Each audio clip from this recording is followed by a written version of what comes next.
Live TV, सच सबसे आगे। धारा 370 पर मोदी सरकार बेनकाब। विकास नहीं, वोट के लिए किया गया धारा 370 ध्वस्त। सरकार के फैसले से नॉर्थ ईस्ट में बढ़ी चिंता। क्या नॉर्थ ईस्ट का भी खत्म होगा स्पेशल दर्जा?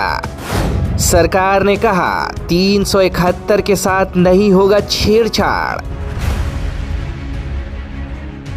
अब तक तो आप समझ ही चुके होंगे कि दुग्गल साहब की सरकार ने धारा 370 पर हथौड़ा क्यों चलाया है, क्यों आनन फानन में कश्मीर से धारा 370 को ध्वस्त किया गया है और क्यों कश्मीरी अवाम के घरों को जेल बनाकर, उनके अपने ही घरों में कैद कर, उन्हें नज़रबंद कर, उनके मुस्तकबिल में सलमा और सितारा जड़कर 4 चांद लगाने की बात की गई है। भक्त खुश हैं कि साहिब ने उन्हें शकरकंद और सुथनी थमा दिया है जिसे वो छील कर खाते रहेंगे। गोदी मीडिया उल्लास में है कि बाबा ने उन्हें हिंदू मुसलमान का टॉपिक थमा दिया है जिससे हफ्तों और महीनों उनके टीआरपी की दुकान चलती रहेगी। कमल वाले कमलगट्टे सपनों की दुनिया में हैं कि कश्मीर में प्लॉट रजिस्ट्री करा लेंगे या किसी कश्मीरी लड़की से शादी कर घर बसा लेंगे, और नागपुर वाले नरंगी खटमल नशे में हैं कि राजनीति के लिए उन्हें सालों का खुराक मिल गया है। यानी गेरुआ गली से लेकर केसरिया कुनबे तक और भगवा के भगवानों से लेकर नागपुर के कृपा निधानों तक साहिब के फैसले के बाद सभी झूम रहे हैं, पटाखे फोड़ रहे हैं। उन्हें लगता है कि साहिब ने सिक्सर नहीं बल्कि दहला मार दिया है, लेकिन हकीकत ये है कि साहिब ने न सिक्सर मारा है, न कोई तीर मारा है, न भाला मारा है, न गणासा मारा है और न ही कोई गोल मारा है, बल्कि साहिब ने हिंदू मुस्लिम के नाम पर ऐसा सियासी घोड़ा तैयार किया है जिसकी पीठ पर सवार होकर वो आने वाले कई विधानसभा चुनाव में जीत की वैतरणी पार करेंगे। वो हर चुनाव प्रचार में 35 इंच वाला सीना ठोक कर अपनी 56 इंच वाली जुबान से चिल्लाएंगे और लोगों से कहेंगे कि भाइयों बहनों और मित्रों, देखिए कैसे हमने आपके लिए कश्मीर में ठेले लगाकर पकौड़े बेचने का इंतजाम कर दिया है, आपके रोजगार का जन्नत में भी प्रबंध कर दिया है। ये कोई इत्तेफाक नहीं है कि आने वाले दिनों में 4 राज्यों में विधानसभा चुनाव होने हैं और भाजपा ने अपनी चुनावी तैयारी अभी से शुरू कर दी है। आज ही खबर आई है कि केसरिया क्रांति छेड़ने वाली पार्टी ने 4 राज्यों के लिए अपने चुनाव प्रभारियों का ऐलान कर दिया है। तो अनुच्छेद 370 हटाने का फैसला किसी विकास नाम के मुन्ना से नहीं जुड़ा है, बल्कि पूरी तरह से बहुसंख्यक समाज के वोट से जुड़ा है। और इसे ऐसे समझिए कि दुग्गल साहब की सरकार ने कश्मीरियों से बिना पूछे, बिना जाने, बिना सलाह मशवरा के जिस तानाशाही के साथ संसद में अध्यादेश लाकर कश्मीर से अनुच्छेद 370 को ध्वस्त किया है, उसके बाद पूर्वोत्तर के लोगों को भी धारा 371 को लेकर डर लगने लगा है। उन्हें लगता है कि साहिब की सरकार ने जिस तरह 370 को ध्वस्त कर दिया,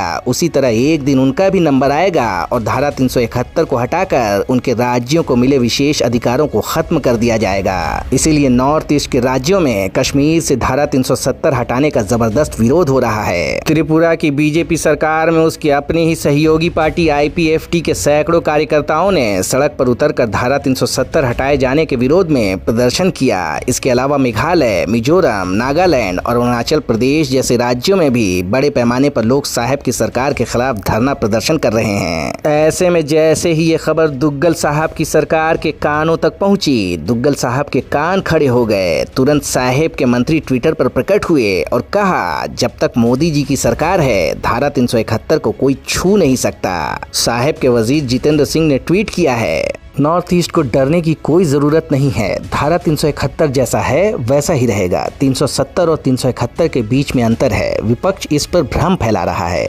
दरअसल आपको ये जानना चाहिए कि कश्मीर से खत्म किए गए धारा 370 की तरह ही देश के 11 राज्यों में भी धारा 371 लागू है। इसमें पूर्वोत्तर के राज्य सिक्किम, त्रिपुरा, मिजोरम, मणिपुर, नागालैंड, अरुणाचल प्रदेश और असम समेत हिमाचल प्रदेश, गुजरात, महाराष्ट्र और कर्नाटक जैसे भारत के दूसरे राज्य भी शामिल हैं। इनमें हिमाचल प्रदेश के साथ साथ पूर्वोत्तर के कई राज्यों में बाहरी लोगों के जमीन खरीदने पर पाबंदी है। इसके अलावा कश्मीर की तरह ही यहाँ वहाँ के लोगों को धारा 371 की तरह कई विशेष अधिकार दिए गए हैं, लेकिन सीना ठोक कर कश्मीर से धारा 370 हटाने वाली दुग्गल जी की सरकार कह रही है कि बाकी के राज्यों से धारा 371 नहीं हटाएंगे। दुग्गल साहब की सरकार दुनिया की पहली और इकलौती ऐसी सरकार है कि जिस अवाम के लिए इतना बड़ा और ऐतिहासिक फैसले लेती है, उसी अवाम के घरों को जेलखाना बना देती है, उन्हें उनके अपने ही घरों में कैद कर देती है और फिर संसद में सीना ठोक कर कहती है हमने कश्मीरियों को गुलामी के चंगुल से आजाद कर दिया है। सोचिए कि करोड़ों लोगों के माथे पर राइफल रखकर गुजरात वाले साहब रात के 8 बजे टीवी पर प्रकट होते हैं। जिसके लिए बोलते हैं वो सुन भी नहीं सकते।